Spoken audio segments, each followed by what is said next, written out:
All right, let's move on to the big one going on Sunday night between Seattle and Green Bay. First, if you want to get free plays either via text or on a free recorded message, just check out jimwins.com for Jim's daily sports report.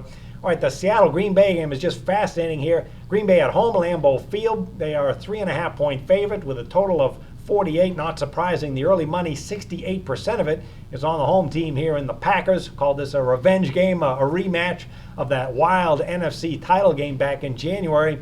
Green Bay led 19-7 with 4 minutes to go and was the better team for 3+ quarters and then absolutely collapsed. Seattle won in overtime 28-22. It's going to be the second straight road game for Seattle, so it's a difficult situational spot, and they didn't play very well last week at St. Louis, a 34-31 overtime loss. They were sloppy. They did win the turnover battle, but still Wilson with a pick.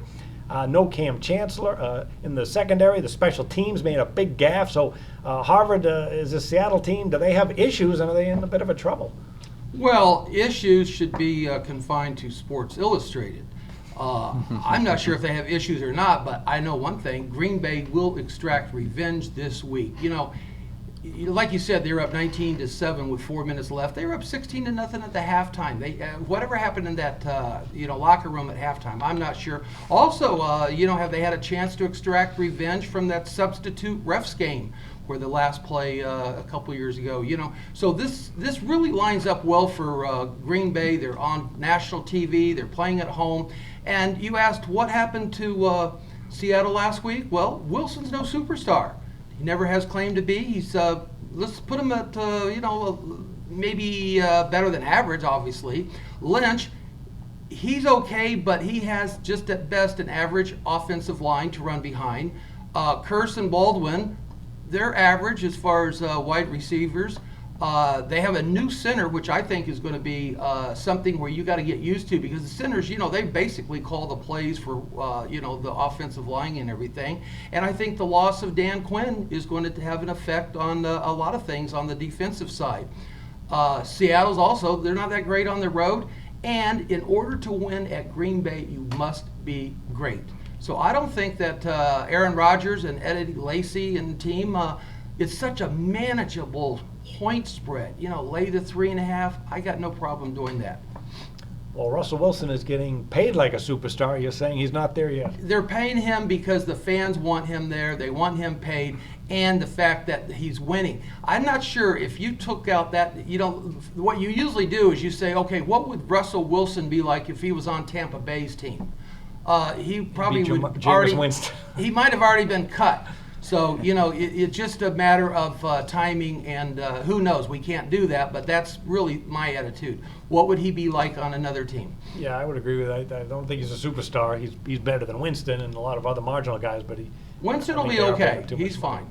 Don't worry about Winston. I'm very much down on him. I think that off-field stuff tells me a lot about his character.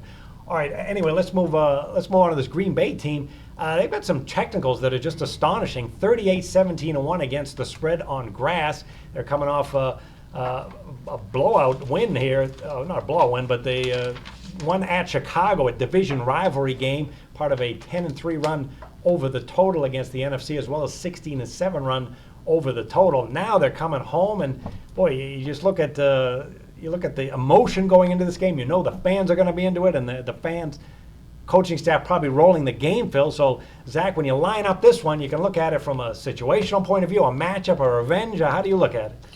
All those different angles. I think the way Green Bay lost last year, obviously, it should ignite them. They should have been in the Super Bowl.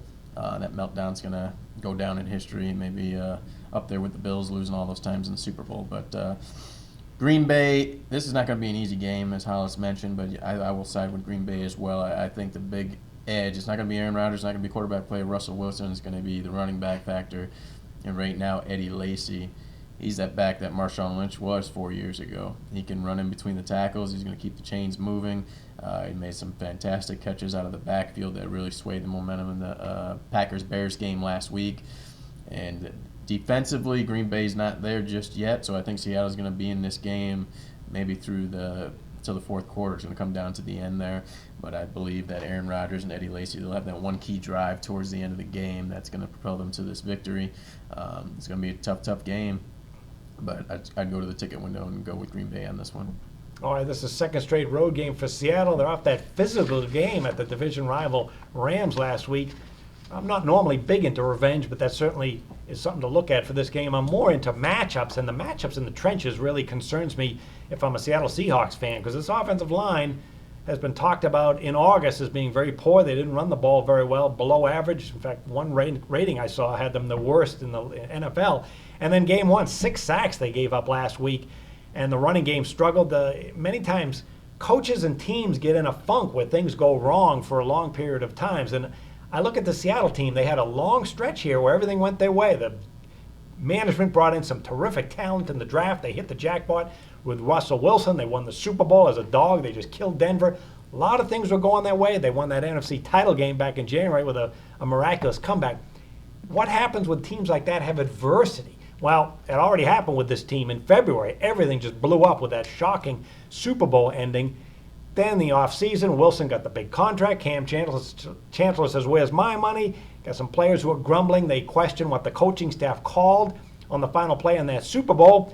And now here in game one, it's 4th and 1 in overtime. I was listening to the game on the radio, and I thought, oh, my goodness, the same spot as the Super Bowl. Now they make the choice to run it, and they get stuffed. You get the sense that no matter what they did on that play, it wouldn't work out. They're in one of those funks that teams and coaches can be in. And it's going to be interesting to see how this team responds, how the coaches respond, whether they can join together or whether there's some fraction. But that's certainly a concern that I have in addition to that offensive line. Meanwhile, you got Green Bay at home. They're incredible. 33-16-2 against the spread their last 51 home games. Aaron Rodgers off a game with 3 touchdowns and no interceptions. I think it's going to be a blowout Green Bay by more than 10 points. So we got a 3-0 mark on this one.